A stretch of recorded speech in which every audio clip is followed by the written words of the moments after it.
Alobar,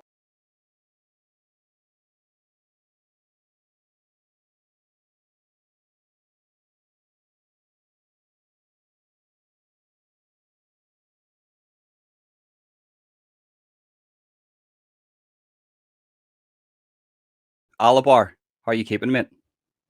Loud and clear, brother. Good to see you today. No, it's great to get you on. I've been looking to get an exorcist on for some time now. It's very hard to get you guys to speak. Um, I suppose where we'll start off with this is the beginning, where you're from, your early life, and sort of what brought you up to this moment. Oh, I'll, a lot of the things that you don't want to happen to kids happen to me. And, and that was rough, and I'll just brush over that. It starts to get relevant and interesting after I joined Alcoholics Anonymous, and I was in that club for a good few years.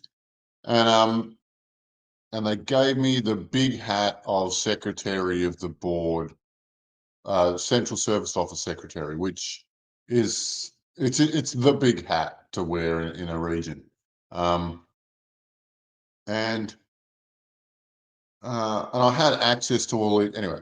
And I had access to all these guys that have been sober for 10 years or so, and none of them seemed to know what we were really fighting. Um, but of the 12 steps, 6 of them mentioned the big G God, and so I went out shopping for a God. And the Christians, they didn't have it. I went to the old school church and they couldn't help me. I went to the newer happy clappy style and they weren't much good either. I said to them, look, so what's your program? They said, find Jesus. I go, great.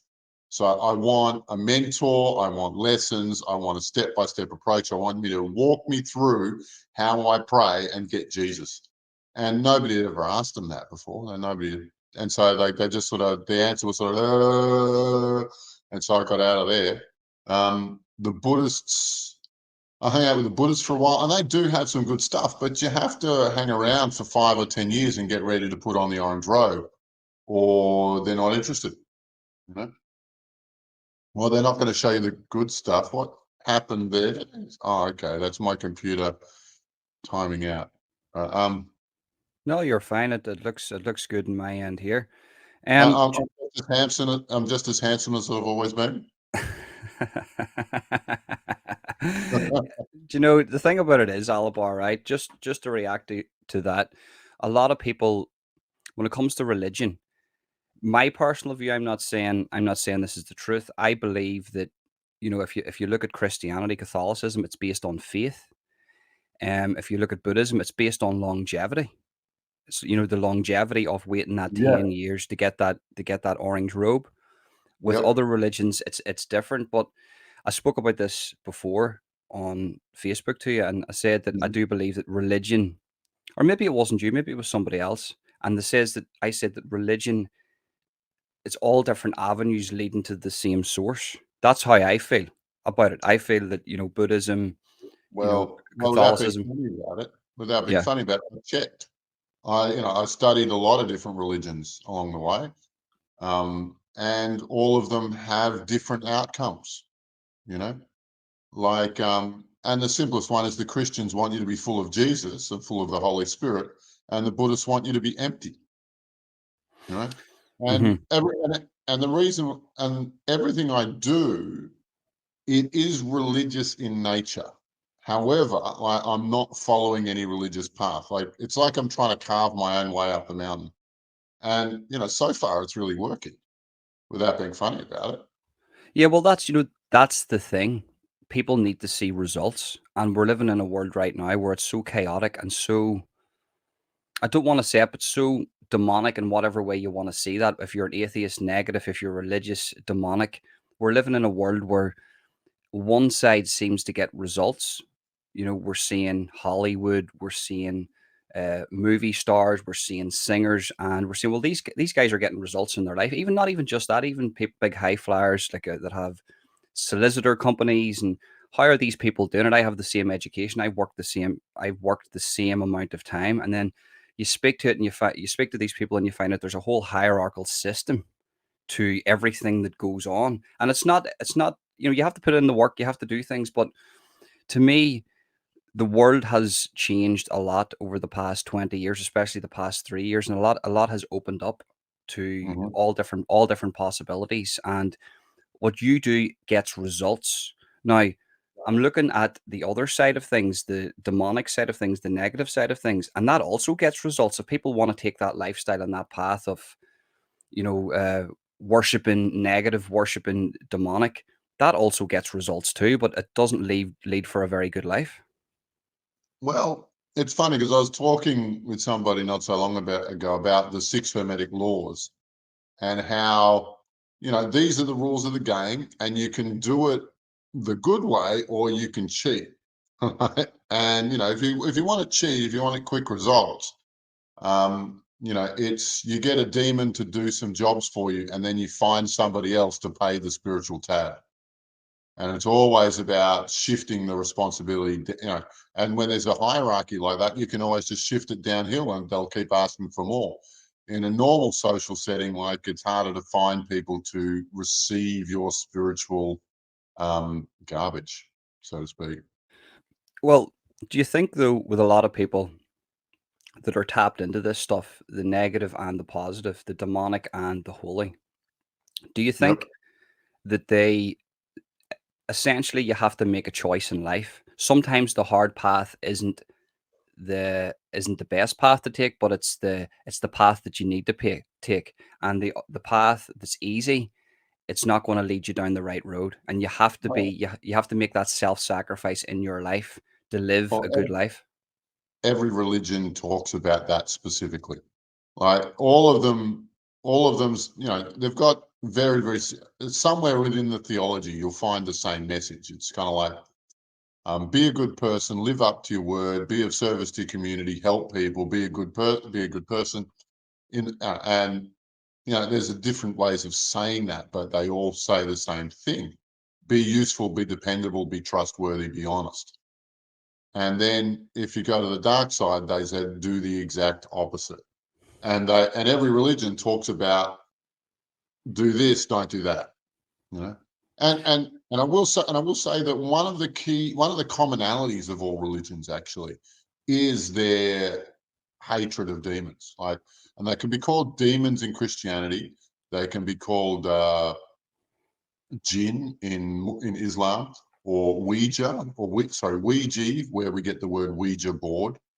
And in Hindu, they're called Butpret. In the Chinese religions, they're called Mogwai. Like, doesn't matter where you go, they're all talking about the same thing. They've all independently found the same phenomena, and they all have and all of their attitudes align. Like, everybody who spends time on the astral planes comes to the same conclusions. Like, this is the way to live, and if you follow those guys, you're going to get in all sorts of trouble. And it's a spiral that people lose control of very quickly. Well, just as you said a word there, astral planes. Do you want to explain to the audience and myself, who doesn't know it as in depth as yourself, what that is?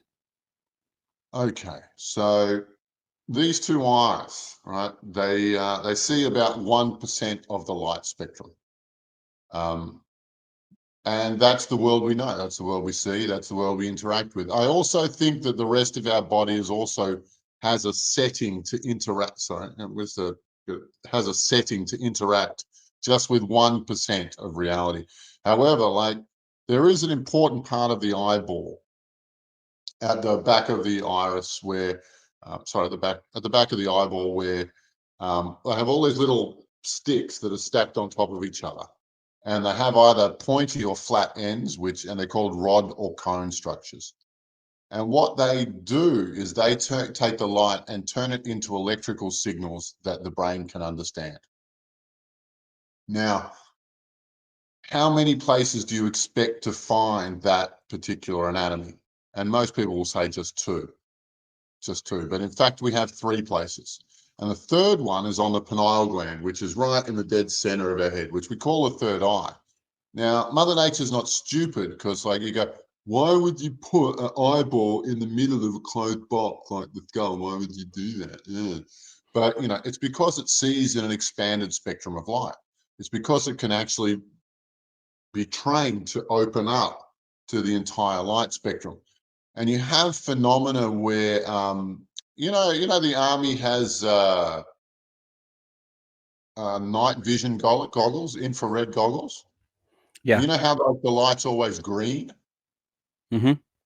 Well, originally the first models were red, and that allowed people to see in a broader spectrum of light. That allowed people to see in the infrared spectrum. And what did they see? They were testing these night vision goggles in Vietnam, and people were watching demons interact with humanity. And it freaked them all out. And so they discontinued the red spectrum and changed it to green. Was And that so, was that because it was in such a place that there was war happening and there was maybe a very negative situation that was happening in the oh, world? really? Well, let's get it straight. Like the demons would consider that an absolute party. They would call that that'd be a joy to be in. Like apart from all of the deaths, which can be converted into human sacrifice if they're on point, if they're on in the right place at the right time. Hmm. They could also they're also all of the hate, the anger, the fear, the despair, like all of the emotions of all of the soldiers are also food for them. Like it is an absolute paradise.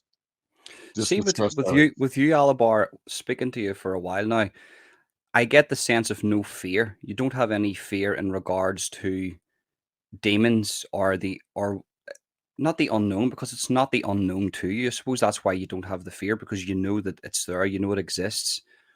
But I'm trying to think of the correct way of saying this.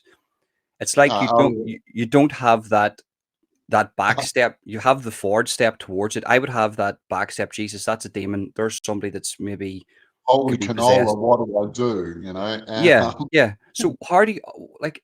That's a question in itself. let's not be funny about it. I earned my attitude here. Like Hmm. everything I know about them came through contact time. It's just I was in Alcoholics Anonymous, and I did some mystical training, just searching for the big G, trying to Hmm. find some religion, something to believe in, some sort of faith or prayer methodology or whatever. And one of those trainings showed me Klingon negative entities or pain bodies or whatever they're called these days. And I would go to the 12-step meetings, and everybody in the meetings was saturated in these things. And I just thought, this is really important, and there's nobody talking about this. And so I've spent thousands and thousands of hours beating these things up. Like, You're basically the chopper read to demons. yeah, no, I've been likened to the Astral John Wick. Yeah, Like, it seems that way. It's like you relish the challenge of going in here and taking oh, certain of these entities down, because they're right. I think what we'll move into now is we'll move mhm, into actual possession, actual exorcisms. So take us through the mhm. process of Well, that. look, How do you like, for instance, if I come to you and I say, look, I think I'm possessed. How do you deal with that? How do you start that process off? um, yeah, look, most people complain of a voice in their head or a suicidal urge or an addiction. Those are the three. They're the ones where people, it's obvious to them that they have a demon problem. Right. So now I will say about suicide. Um, that is the demon telling you to sacrifice yourself for it.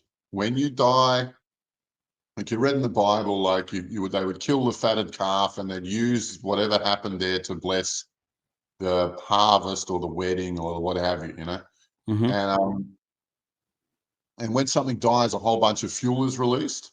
Now, when a demon will eat all of that fuel and then go through the reincarnation cycle with you and be born again as though nothing happened. Right. And so they're just, and what usually happens is they've just been wearing you down, wearing you down, wearing you down until you're so depressed that you're not generating any more fuel. And so they'll Hmm. just catch in the body and start again. Um, but yeah, sorry. The process goes a little bit like this. Um, there are 11 systems of the body, non-physical systems of the body. And so, you know how you have a circulation system, a nervous system, a lymph system, a digestive system, et cetera, right? There we have hundreds of non-physical body systems. And there are 11 of those that they like to inhabit. And I'll scan through them and figure out which ones are inhabited. And in most cases, it's more than one. You know, schizophrenics are usually going to be in one sector. Addictions are going to be in another. You kind of get used to it. Um, But what, like, to sort of react to that, for instance, a schizophrenic takes medication and then doesn't have schizophrenia anymore. It's controlled with that medication. Is that then schizophrenia, or is that person still possessed well, by a negative entity? well, look, you know, I say this, you know how you say this is not medical advice or this is not financial advice. I'm not qualified to comment um, on medications. I'm really not, and so I don't want to get sued into oblivion. And I will. So I Okay. can't. I want to comment on that. I really do, but I'm. There's no way that I can stand up to a pharmaceutical company. Yeah, no, I get that. I understand that. You mean you make a comment and then and then next minute you've got a letter through the door saying you're in court in a month, and Yeah. I totally understand that. And listen, maybe maybe on a different platform, maybe behind the scenes, tell me, and we'll figure out a way to actually. Yeah, but Oh, it's look, and I'll tell you know, and if you get in touch with me, I'll tell you what I really think privately, what I really think's going on. But you know, people are on those medications for the rest of their life, and the mix of medications seems to need to keep changing. And I would suggest that's in evolving in response, like there's a cat and mouse game. I can't say anything. I can't say anything. well, I'll just say a little bit. I have a friend, a good friend of mine, the Mass Detective UK. He's brilliant, Matt. You call him, and he's sort of like a language expert, and Hmm. he's amazing, and he opened the whole world to me about how words literally do mean stuff like pharmacy and all the things that come with the pharmaceutical companies. And he says, look, basically what you're dealing with here is possible witchcraft. Now, I'm not saying that that is true. I'm not saying that that is a fact. I'm just saying that this is something that somebody told me. Don't take Yeah. this as advice, but looking into the language of or the history of pharmacies and the history of medicine and the history of these things has been a very good thing for people. We've evolved to this stage with medicine. We can save a lot of children in regards to certain medicines that we make, but there's definitely an element to this that they want to keep people a customer.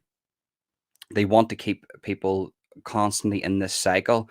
You never go to a doctor and they say to you, look, what about your Yeah. exercise? What about your eating? How's your life changed? Well, You look, know, and I will repeat what I heard from somebody who had a master's degree in psychology, who was in the 12-step program. So he went to a symposium or a conference or something like that, and he got up on stage and he asked the question, "Can somebody in this room tell me one drug that cures anything at all?" And they ran him out. They got rid of him. They dragged him off the stage. And so it's basically, we can make pain meds to make pain less. For curing wise, I mean, uh, I'm not a doctor, so I don't actually know off the top of my head to actually answer that question, but I can't think of any. yeah. But there's a lot of preventers, maybe. There's a lot of ways, but Well, for look, me, sorry, let's go not be ahead. funny. Like they've had buildings full of very, very smart people figuring these things out for decades, if not at least a century. And so their work is of some value, and I think it's respected. But I can't comment on it in the way that I You can't want say what to? I really think publicly. But I will talk about what an exorcism would look like Yes, from me. please. Thank you. Yeah, and I had to develop all of these techniques myself. Like this is like yeah, I've stumbled my way through it and really discovered a new technology or revived, a technology that's been lost.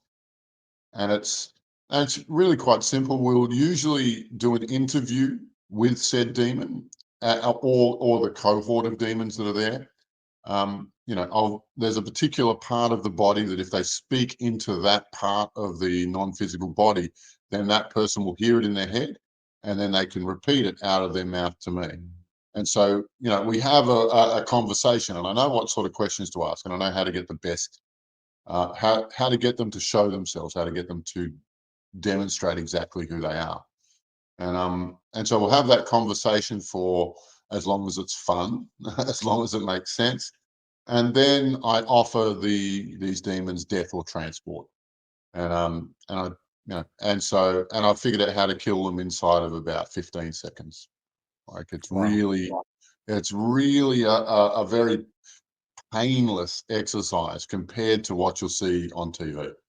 I, you know, Yeah. Well, with the sort of the ancient history to exorcisms, we'll just use Catholicism here for 2 seconds as an example. They go in, they say their prayers, the prayer mantra, and they then try to draw out the name. Once they get the name, then they either kill, or they take the demon out of the body, or it dies, or it goes, or they command it. When you commanded. have a Sorry, yes, demon, yes. they can command it. But like that stuff's obsolete without being funny about it.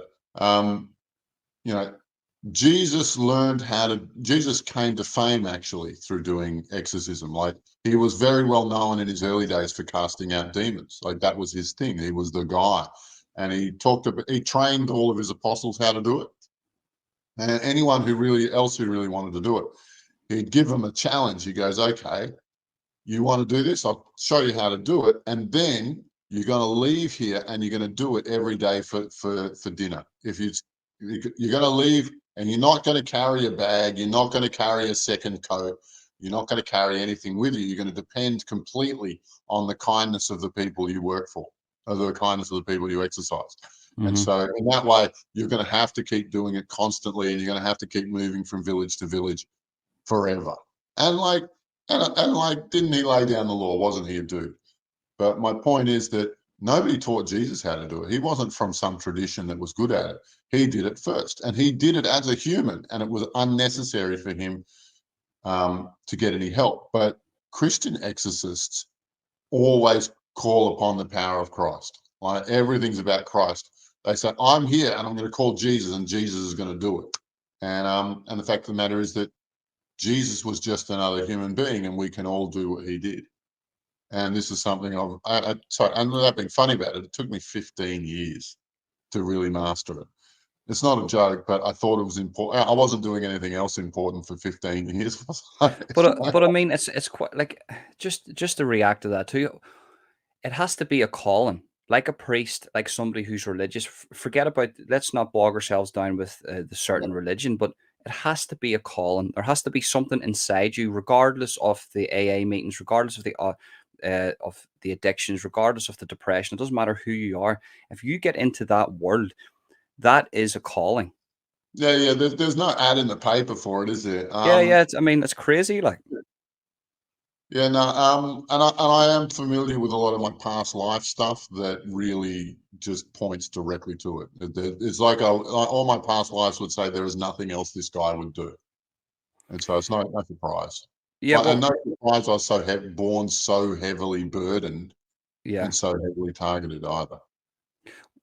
So you've done, how many exorcisms have you done roughly?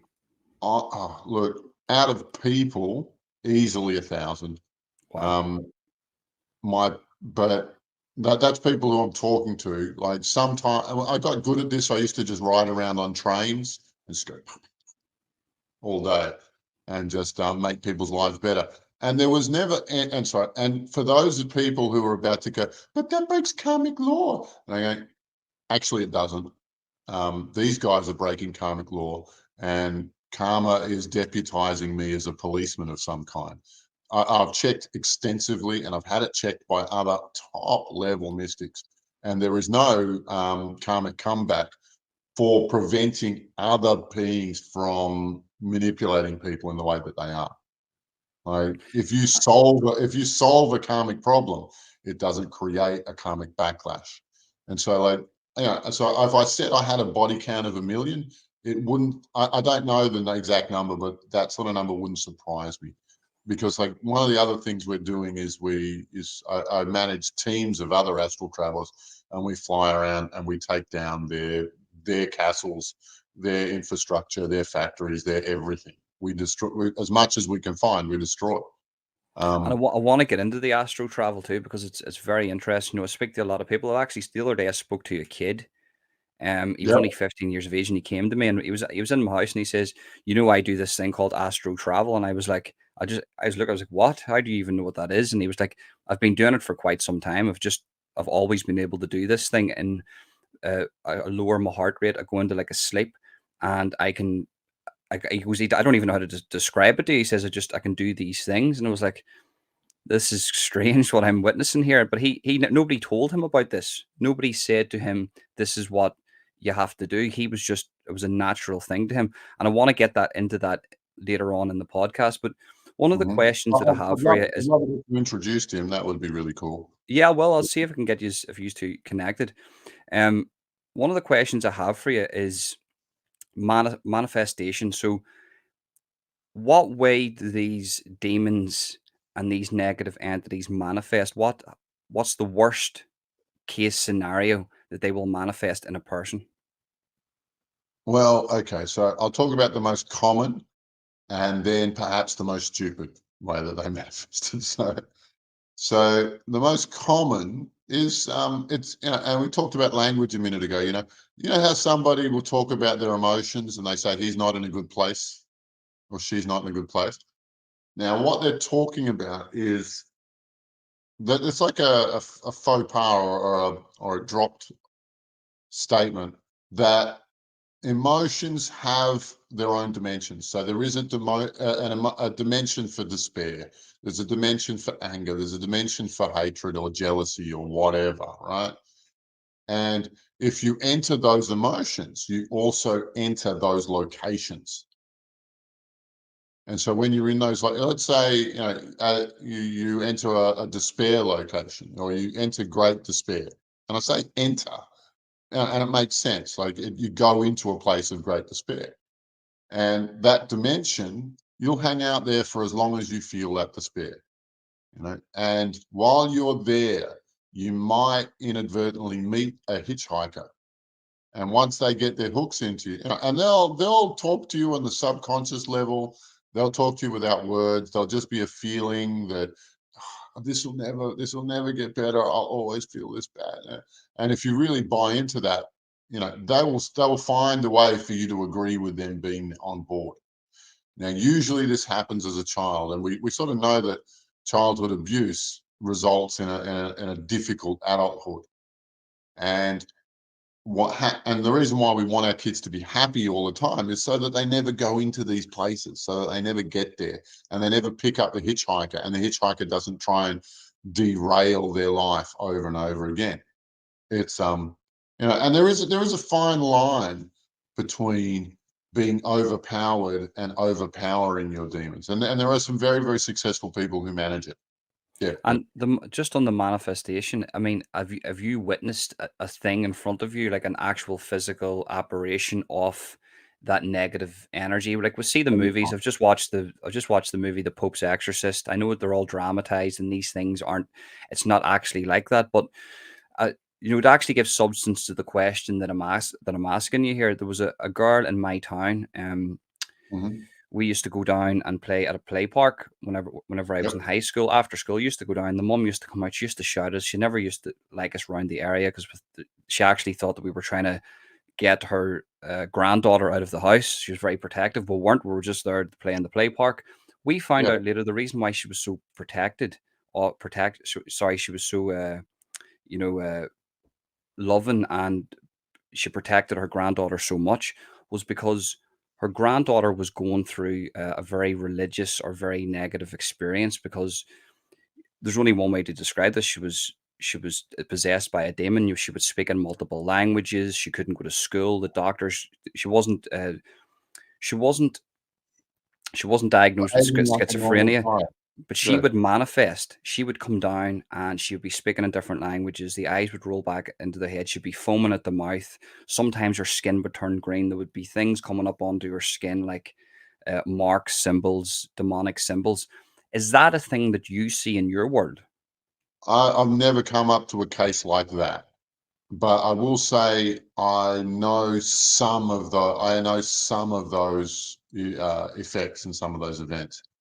And what you have here is where, like, you have the human intelligence in the body and you have the demonic intelligence in the body, and the demonic intelligence has overpowered the human intelligence and has really grabbed the driver's wheel, grabbed the driving wheel, grabbed the steering wheel and booted the human to into the passenger. Hmm. And so, and you see this sort of thing sometimes with drugs, but the easiest way to describe it is an alcoholic in blackout. You see, when an alcoholic's in blackout, the human physical body has been totally shut down, but the but when they but when they're in blackout, it means that the human system is totally switched off. They do not remember a thing. And the demon is running the body. One of the minions of the god of alcohol is running that body. And that's when their behaviors are at their very, very worst. We all had a friend, you go, at the end of the night, they'd be doing some atrocious things. And in the morning, they don't remember it.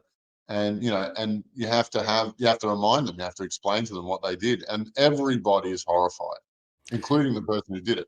Right. Yeah, is that Because not just the drink? Is that not just drinking alcohol? The chemicals going into the fermented chemicals going into your body, telling your brain and numbing the certain parts of your brain, like the logic part, and you being more comfortable in an area, so you'll do more silly or stupid things, and that varies with different Oh, people.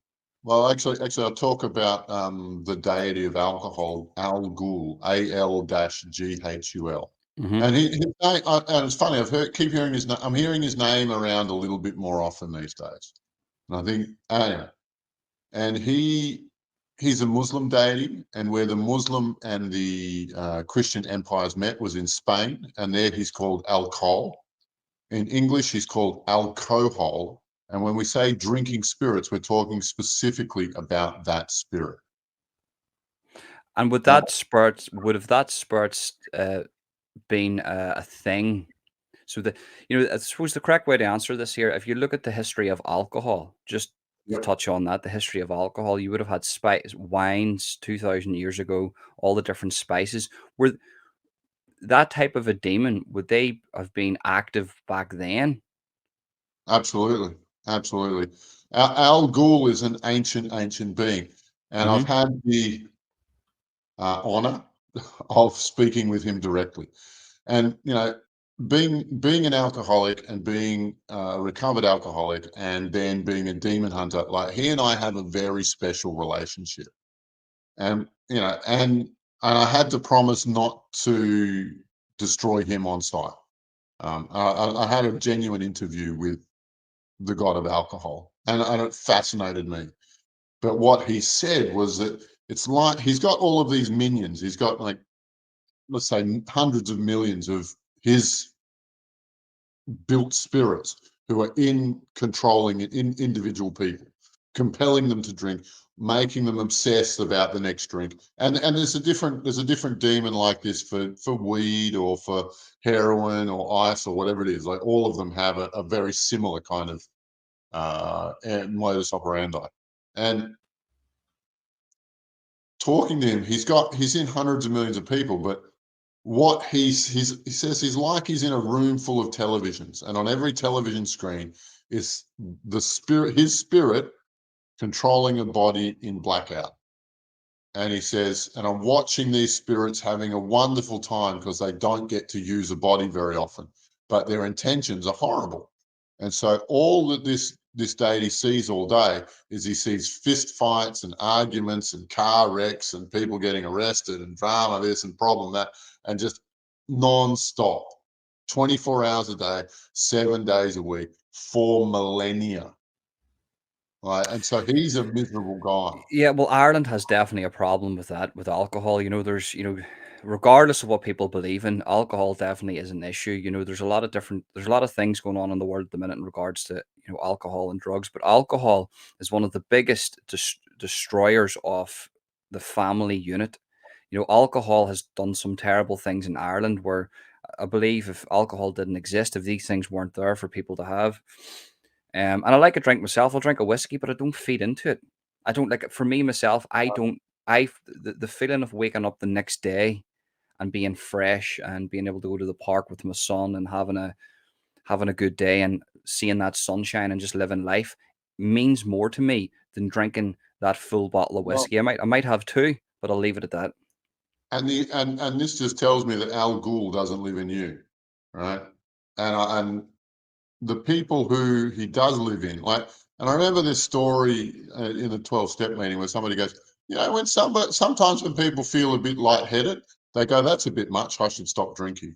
And then sometimes when people feel a little bit soft on their feet, a little bit unbalanced, they go, oh, I should probably stop drinking. And then when some people, when they feel like they start slurring their words, they go, oh, this is a good reason to stop drinking. But an alcoholic will just keep going until they can't drink anymore. And they've literally got a devil on their shoulder just cheering them on, just telling them one more, one more, one more, nonstop. Just Yeah, my day and my night, experience. day and Sorry. night. There is never any time off. My Right? experience with that Alobar. I'm sorry to interrupt you there because it is a very relevant thing in Ireland. I remember there was a cousin of mine. She died of alcoholism, and I think she was around about 42 years of age, and she looked 70. Yeah. And she was in the hospital. Her liver was caving in. Her organs weren't working, and the only thing that this person wanted was vodka. They just wanted raw I, vodka, and to relieve the stress at that moment. I do believe vodka was brought in because she was dying. It was the gig was up. There was, she was going to die anyway, regardless if she went off the alcohol or not. And I'll never forget the stories of when she drank the alcohol. She was happy. She was happy, and she didn't care that she was going to die. So, I mean, for me, that's I can't even fathom that. I can't even fathom. I love life so much. I love the fact that I'm here so Well, much. It's doesn't you that know. story make sense if you add a demon to the mix? Right? Does that story suddenly come together when you realize that the impulse and the obsession that in her case, that demon was stronger than she was, without Hmm. a doubt, Hmm. right? And still dominated her till her dying breath. And just on that, Alobar, I have to say this, that on addiction itself, I'm not going to sit here and say that I'm exempt from addiction. I remember a couple of years ago, I got a really really bad flu. This is going back about maybe 6 years ago, and somebody gave me these tablets that were called cocodamol, 60 over 500 milligrams, and I took them, and I says, well, this isn't going to work. I barely take a paracetamol. By this stage, I barely even took a paracetamol. I took them, and next minute, I was in heaven. I was sitting there, and I was nodding off. I was doing the dishes was brilliant. Uh, Hoovering was good. Are they opiate based or Yeah, what? opiate based. They were sort of Yeah. basic. They're very heavy. They're the highest ones you can get. The 60 were 500 milligrams. I didn't feel the flu. My cough went away. I was looking outside. The sun was shining. It was brilliant. And I took them for a week, every single day for a week until my flu disappeared. And my flu disappeared, and I had three left in my hand. So I had a choice to make. I don't need to take these because I don't need them. And I took them, and I was Yeah. off my tits again. Everything was happy. And I'll never forget the next day I woke up and I said, I was going to ring for some more. And I said to Yeah. myself, I That's a can't, really common story. It's I what you're can't do this. saying. I Yeah. cannot do this. And I didn't. And I'm not going to lie to you, for 2 weeks after that, I was sweating. I was like I had big bags underneath my eyes. I couldn't eat properly. It was like it was worse than the flu. But I Yeah. knew this was a necessary thing that needed to be done because there's no way I'm getting addicted to this. Yeah, I wouldn't wish detox on a dog I didn't like. It's like, it's one of the hardest things I've done. It sucked in ways you cannot imagine. Not only is your body totally freaking out without the chemistry, but all the demons in your head are screaming at top volume. Like it's hard. It's hard. Yeah, yeah. So astro travel. what is that? The ability to lie on a bed, go into a deep sleep, and have your consciousness sort of travel around the world or the universe. To me, that, as a person who can't do that, that is that is crazy to actually think, is that a real thing? Can people actually do this? Actually, I said to you in previously there that I spoke to a 15-year-old who says he had the ability to do this from a very young age. Maybe some people are born with it. Can you explain to the audience what is that? Because a lot of Okay. people will be thinking that's a load of bullshit. That's not real. Nobody can do that. That's just hocus pocus baloney. Well, yeah, well, look, I do trainings in it, and the first lesson is free. So by all means, if your curiosity extends that far, by all means, I'll show you how it's done. But I will try and explain it to some extent. And I'll go back to that light spectrum concept again, where these eyes and this body only interact with 1% of the light spectrum, and we call that physicality. It's the density or whatever it is. Um, but you exist. You have multiple non-physical bodies that exist all through that light spectrum, and any of those can walk around and travel to anywhere else. Now, people think you travel around the world, you travel all over the place, you can go wherever you like, because your awareness is not strictly um, handcuffed to the physical body. Your awareness can travel to wherever you choose it to go, to whatever you can conceive of. It can go there. And even more interestingly, there are a lot of places that we travel to that don't have a physical counterpart. So there are places in the astral planes that just have nothing related to them physically. There are like exclusive to astral travel. Um, Yeah, it's yes, yeah. So it's like what I'm getting from that is that some people are handcuffed to this realm or this dimension, but actually, once you find the key to unhandcuff yourself, which is a process, then you might have the ability to have your consciousness. I call it consciousness. oh, yeah. You call it awareness. Yep.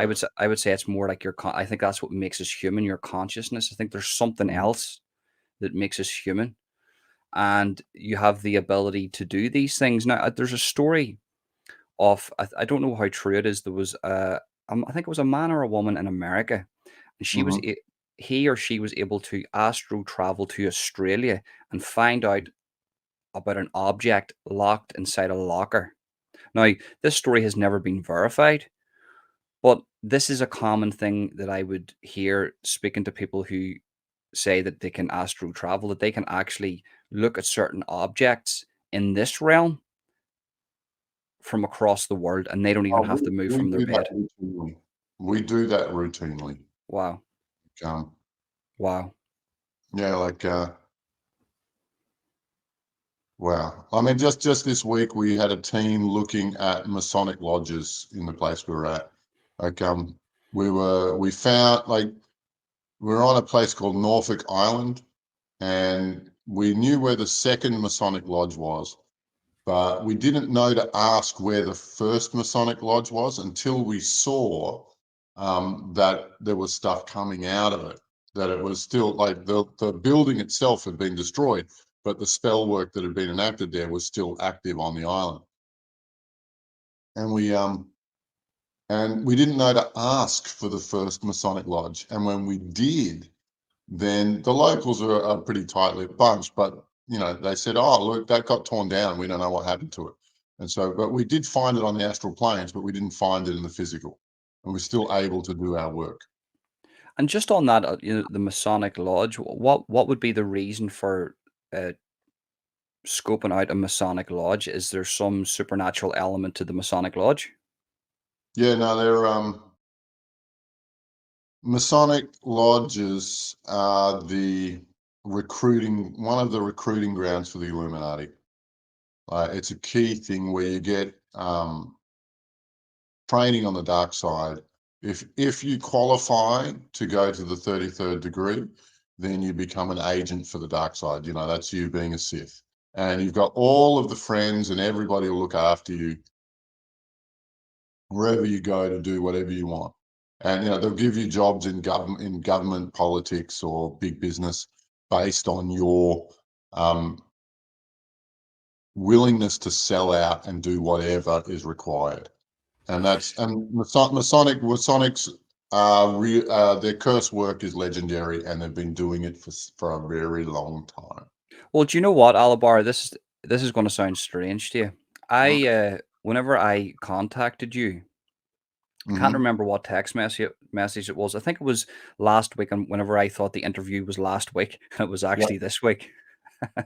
I uh, I contacted you, and I was in the play park, and straight across the road from that play park was a building that literally said, it was a red and white building, and literally said Masonic Lodge. Yeah. And for me, symbolism is everything. And it had the Freemason symbol. And I know people that are Freemasons, and they're 100% fine. They've got the funny handshakes. They're very wealthy, blah blah blah blah. But there is an And element, the low-level Freemasons are fine, yeah, yeah. And they, a lot of this is just a gentleman's club. They go in, as I say, I know Freemasons, but to wrap your head round a secret society, to wrap your head round, is the Masonic world, is that the type of world that runs the earth with a lot of these different um, companies, governments? Would that I be a would say, Masonic thing? yeah, no, look, you've got the 13 families who do most of the heavy lifting, but they recruit their humanities turncoats through that club because, like, that a lot of people go there for the promise of wealth, and and they can print it off. They can buy whoever they want. I just want to see how far these people are willing to go to get to the top. Yeah, and what is your view on Hollywood? Is When I say Hollywood, I'm talking about that sort of space in California. It seems to be Yeah. very prevalent. You have Mel Gibson, you have a lot of people coming out of there saying, look, well, to be honest with you, that they actually are sacrificing people in every single sense that you can think about. And what is that? Is that a demonic force? Are those people? Is that a haven? Is that like hell? Is that where these demons and these negative Well, entities would look, hang out? it's best to think. It's best to think of it as a hotbed for the demonic priesthood. Might be a really good way to say. I mean, you see any music video, and you'll see magical symbols left, right, and center all over it. It's ridiculous how much they throw in there. Um, but one of the, like I said, like if you want to get a career in music or television or movies or something like that, like going and killing 10 goats to make sure you win the audition is not a big deal. If you know how to do this, if you have the training, if you're willing to stoop that low. And and you have someone like Lady Gaga, who is the apprentice to Marina Abramovich, who is the head of the Illuminati priesthood. Um, just like Aleister Crowley was before her. Right. And they use this mass media to embed concepts to us magically, to feed concepts to us magically. Sorry, sorry. This is a challenging concept. I'll just say it. No, it's I'll fine. slightly. I understand that to try to articulate this No, the no, right I way, get it's it right. hard. I get it right. When they send us a movie or a film clip or something like that with magical code symbols embedded in it, it entrains our non-physical bodies to move in a certain direction, to take us and our lives in a certain direction. In some cases, it just feeds our non-physical energy, some of our life force into it. And there's a few different functions, but that mass media being seeing those magical symbols is misleading us to feeding their empire. Yeah, well, look, I don't watch TV anymore, so I can relate to this a little bit. I just stay away from mainstream television. When it's on, I feel sick. I actually feel Yeah, like I'm going to throw up. I can't. I'm surprised. You Yeah. know, and I don't watch it, and the people that do watch it, I actually see the way they act. And by the way, this isn't coming from, I'm not going to talk about anything conspiratorial. I'm not going to talk about any of those things. I'm just talking about the actual feeling I get from watching TV. Even whenever I watch a movie now, Hmm. I physically feel sick because I can see the symbolism. I can see what they're doing. I can see how they're trying to corrupt the younger minds. I can see the demonic element to it. You know, and it the way the world's going at the minute, people would think that the demonic is winning, but it's not really, because if you look into history, anytime the demonic shows itself, it's actually at its weakest. Would that be correct? I'd say that's actually a really good assessment of what's going on. If it's becoming obvious, just because it's overconfident, it's overplayed its hand, and now Hmm. it's in trouble. That's what I think. I think, we're going to see a shift. I can see it already. Obviously Disney's has been exposed. Hollywood has been exposed. Disney, I think they have to shut down their app that they're selling. I don't think too many people even watch that because of all this stuff that's came out about Disney. And basically we live, if even if you're an atheist and even if you believe in none of this here, you have to understand that even if you think this is bullshit, there's people out there that actually believe that there's supernatural elements to a lot of this negative, dark shit. So they practice this thinking that they're going to benefit from this. So it doesn't matter if you don't believe that this stuff And goes they, on. yeah, Sorry, go ahead. and they do benefit from it. Yeah. It'll be funny, like the spells work. Like, and this tradition, sorry, and this priesthood has been become very, very powerful over a very long period of time because the mechanics of it work. It's just so irksome and so ugly that nobody, only the desperate would really want to do it. Like, if it you have to, there has to be something fundamentally wrong with you if you want to kill something just so that you can have better luck.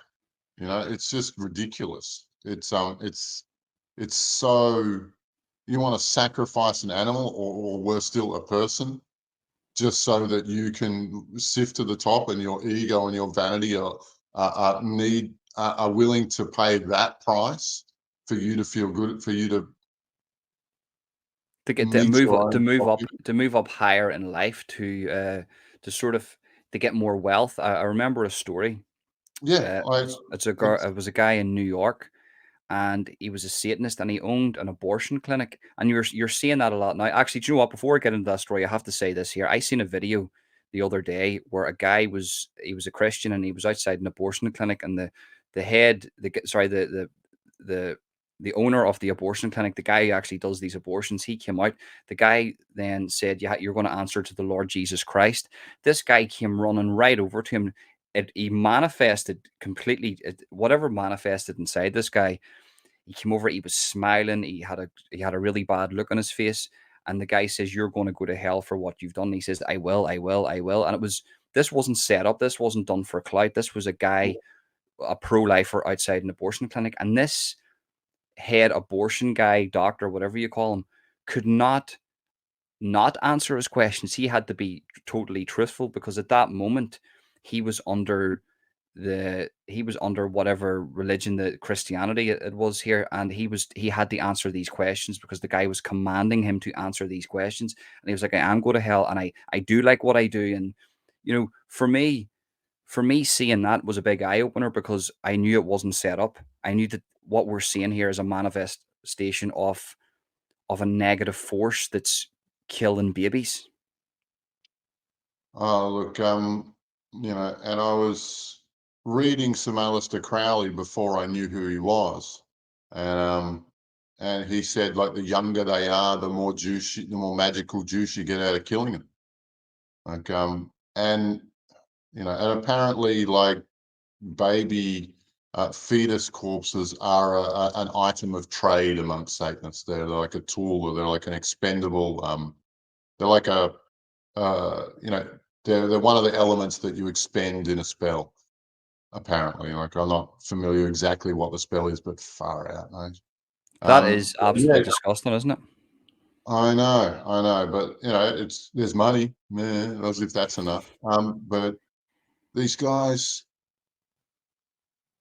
like, it's almost as though there's not much human left in them when they get to this point.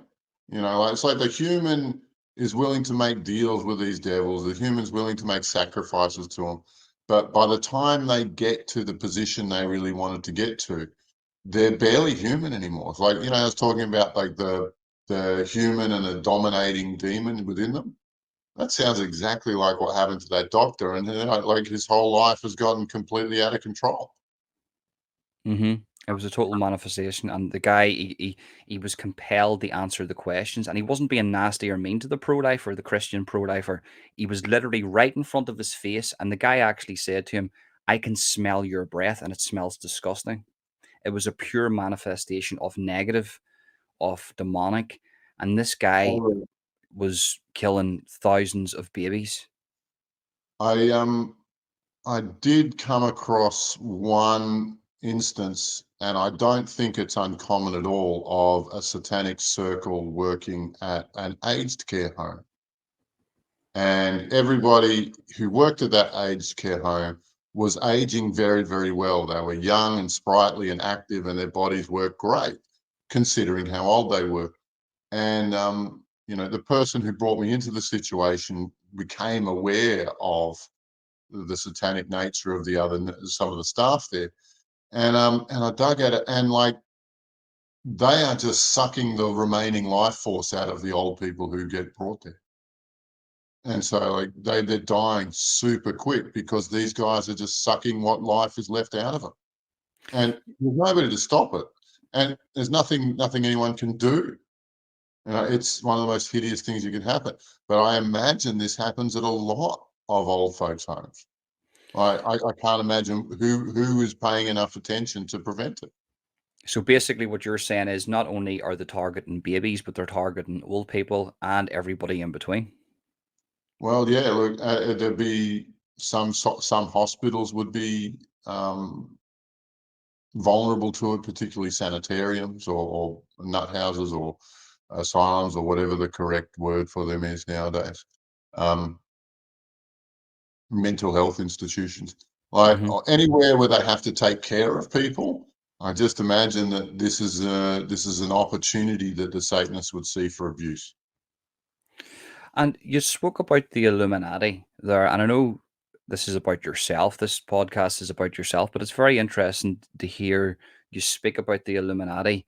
When people speak about the Illuminati, they say, they it's like a hush hush thing, or they maybe have wild ideas, but you speak about it so comfortably, like it's just another thing. Like it's, yeah, well, it's like McDonald's. McDonald's exists. The Illuminati exists. A lot of people don't believe in the Illuminati, but obviously there's a hierarchical system to the world that we live in. In your view, what is the Illuminati? So let's take Auschwitz, for example, right? They never allocate enough German prison guards to run a place like that without some collaborators from within some people who are willing to sell out the rest, willing to sell out everybody else so that they get through it, right? That group is the Illuminati. Hmm. That group is willing to sell out the rest of their species because they're too cowardly to fucking stick up. Sorry, I didn't mean to swear. They're No, too it's fine. Curse cowardly. away. Curse away. We're by the 5 minute mark. You can curse and say whatever you want. Yeah, okay. Yeah, well, look, they're too cowardly to stick up for the rest of humanity. They're too selfish and childish to do anything to really prevent the collapse of human culture and the consumption of human life force en masse, human lives, and our planet. Like, they just don't realize what they're selling for the little bit of safety that they're getting. So basically, it's in every aspect of life. It's in every hierarchical system. It's not just one massive hierarchical system. it's actually a collection of different hierarchical systems combined together, and it's essentially good and evil. And that's was Well, that. I would say they're Sorry, go ahead. definitely evil. I'd say they're definitely evil, but there is another way to understand them, and they're called the deep state. Now, Yeah. the US government puts $1 trillion or $1.5 trillion a year into something called the black budget. And that money goes in and there's absolutely zero explanation as to what it does. Two And trillion, 2 trillion, I believe, isn't it? 2 trillion now. Look, and it's the reason why, and I'll tell you how serious they are about keeping that secret. Um, Not Dick Cheney, Donald Rumsfeld. He went into Congress and he had to answer to the fact that in those days 2.3 trillion, which was an obscene amount of money, had disappeared from the Pentagon's budget, right? That was on September 10, 2001. The very next day, they blew up those buildings and all of the attention on that disappeared. You see, that's the thing that That's how willing people they don't are to realize. get That rid did of it. happen. That did Yeah, happen. And yeah. another thing that happened, if you ever watch Sean Atwood, Mhm, he I don't know the correct term for him, but he was round about the time he was in America and he was working for companies in regards to money. Like he was a big money guy. He was in the mhm, stock market. And he said that the day before 9/11, they basically pulled out stocks from airlines. And he was watching this going, or was it airlines, or was something connected to the airlines? And he was watching this going, this is really strange. Why is everybody pulling out their money from airlines? And then the because they're next in on it. and Because the then Illuminati was in on it. and then And there are a lot of the people next who have day told them not they to come go to down. work. The next Yeah, day these buildings come down, and he's like, "What?" And he tells that story, and nobody. It's what I don't like is right. I know something else is going on, but it's the it's people bypassing the truth. Like we'll watch TV, not me personally, but you'll see people who consider themselves enlightened. They'll watch TV, you'll tell them something about a fact about something, and they don't care. They don't care. They would rather go, well, yeah, okay, yeah, is that true? Is that true? But then they won't live by it. Like for me, myself, whenever I find out all this information, and whenever I live by the sword and I die by the sword now, you know, that's the way attaboy. it should be. Yeah. Look, if your word's no good, then what sort of a person are you? What sort of a man are Exactly. you? Um, but I will go back a couple of steps and go, look, that kind of money, that 2 trillion a year that disappears into the black budget, that's enough to finance an administration for the planet, and that's called the deep state. It's enough money to buy everyone who can be bought and to subvert everything that they want to subvert, to fund any kind of social initiative, like Me Too, for instance. They can fund anything, they can create any direction for human culture with that kind of money. And they do it, and they do it. And none of it is helping anybody. All of it is designed to weaken humanity so that it can be fit, so that it's in a position to better feed demonic forces. So that when the final cull shows up, that we are too weak and too disorganized and too divided to stop it. Um, hmm Well, we're yeah, strengthened, Alobar. The thing about it is, we're strengthened in the sense that I look around me and there is a new wave of people that who was some of sick them, of it? yeah, Who are they're not even religious. They're not even religious. They're going, actually, we're not putting up with this anymore, and we're ready to do whatever.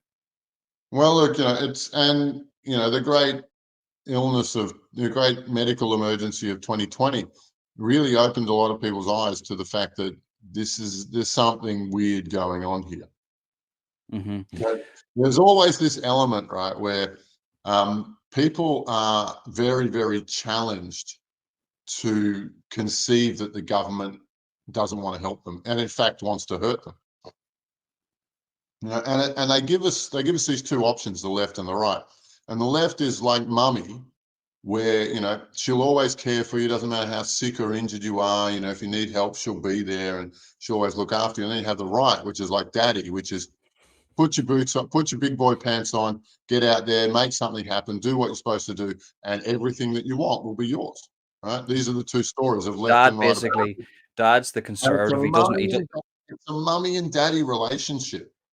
You know, if Hmm. daddy's too harsh, then let's see what mummy has to say. And that's an Hmm. election. That's an election changeover right there. But most people are not ready to emotionally conceive that maybe their parents are out to get them, like that maybe their parents want to hurt them.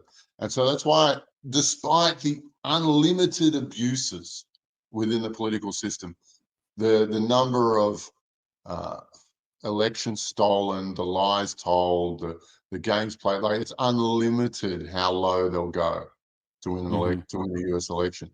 But people put up with it because they're just not ready to realize that mummy or daddy is a narcissist and that they hate us and that they're abusing us and they're stealing from us and we should actually turn on them. Well, that's a hunt. You've got your bang on the money there, Alobar. That's exactly. I was going to say, like, Daddy's the conservative, Mummy's the liberal. Daddy doesn't Yeah. want to spend the money, and Mummy wants to spend all the money on the kids. So you've got this, but we need to come to the realization that guess what? You can get narcissistic parents, and in this scenario, Western society as a whole, it looks like we're dealing with very narcissistic tendencies within our government. That they'll go to any lengths to win. Yeah. Look, and and that sort of limbo, how low will you go? And whoever goes lowest wins the presidency. It's not a way to recruit, not a way to recruit leaders, not at all. Definitely not. But Definitely. it's like it's a story of great shame for humanity that's the best political system we can come up with.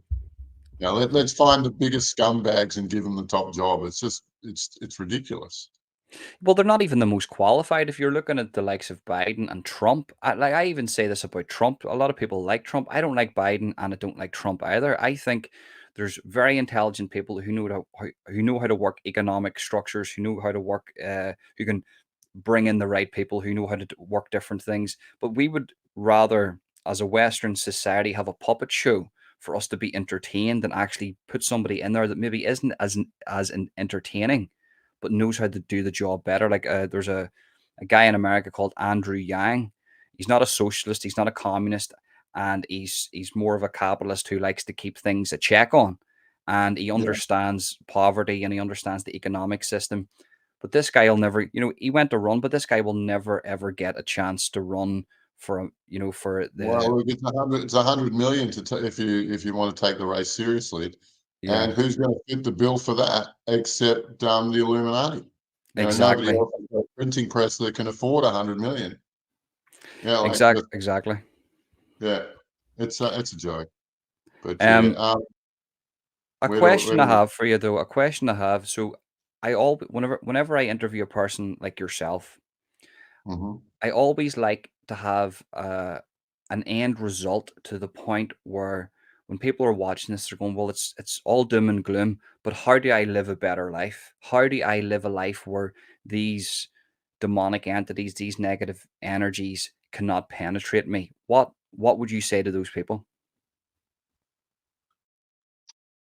It's more complicated than that.